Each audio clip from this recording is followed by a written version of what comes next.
Kangaroos in Egypt. This is truly a unique photo.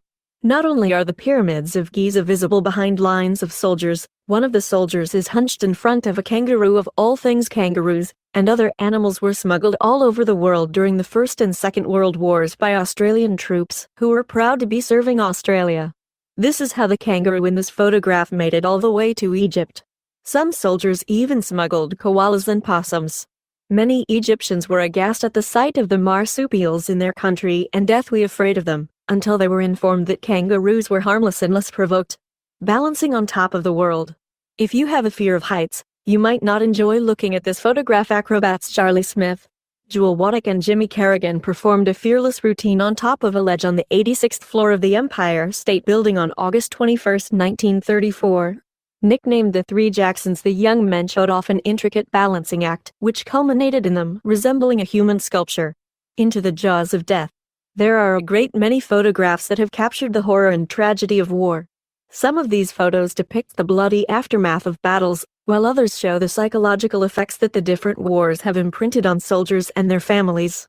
Many photographs have been taken during action and reflect not only the terrible conditions the soldiers had to live in, but the terrifying actions they had no choice but to undertake. On June 6, 1944, Robert F. Sargent took a photograph of American soldiers disembarking from a LCVP at Omaha Beach during World War II. The photo was named Taxis to Hell and Back, Into the Jaws of Death, and the original caption read, "American invaders spring from the ramp of a Coast Guard manned landing barge to wade those last perilous yards to the beach of Normandy. Enemy fire will cut some of them down.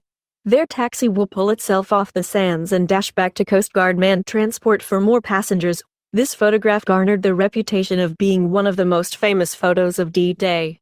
Almost 10,000 soldiers were killed during D-Day. They were buried in the Normandy American Cemetery, which is located on a cliff overlooking Omaha Beach. More than 1,500 soldiers' bodies were never recovered.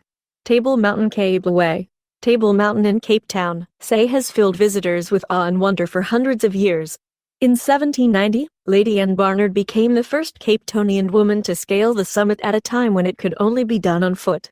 In 1912, plans for a cableway up the mountain started to take shape.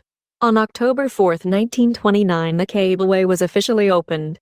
Since then, over 20 million people have taken a cable car to the top, including Arnold Schwarzenegger and Oprah Winfrey, as well as Sir Edmund Hillary and George Low. The very first cable car that made the route up the mountain looked like a wooden box with windows, and looking at it today, it doesn't inspire much confidence in its ability to transport a group of people up the massive Table Mountain. However, during its long history, the cableway has maintained a 100% safety record with no accidents occurring since its inception. The Smiling Hippo. A cute baby hippopotamus was captured on an island in the White Nile and donated to England in return for deerhounds and greyhounds in 1850. A biche, named after the island he was found on, arrived in London to the cheers of many excited spectators. His new home, the Zoological Gardens, saw the number of visitors double overnight. A biche looked like he was smiling whenever he took a nap, and he was one of the first star animals, and the first hippo to arrive in Victorian Britain. The biche escaped the zoo at one point, and legend has it that a zookeeper was roped in as bait to help lure the hippo back into his enclosure. A second hippo was sent to the zoo in 1854, named Adela. A biche and Adela produced offspring 16 years later, but tragedy struck when their first two calves died soon after birth. A third calf named Guy Fawkes was born in 1872 and survived.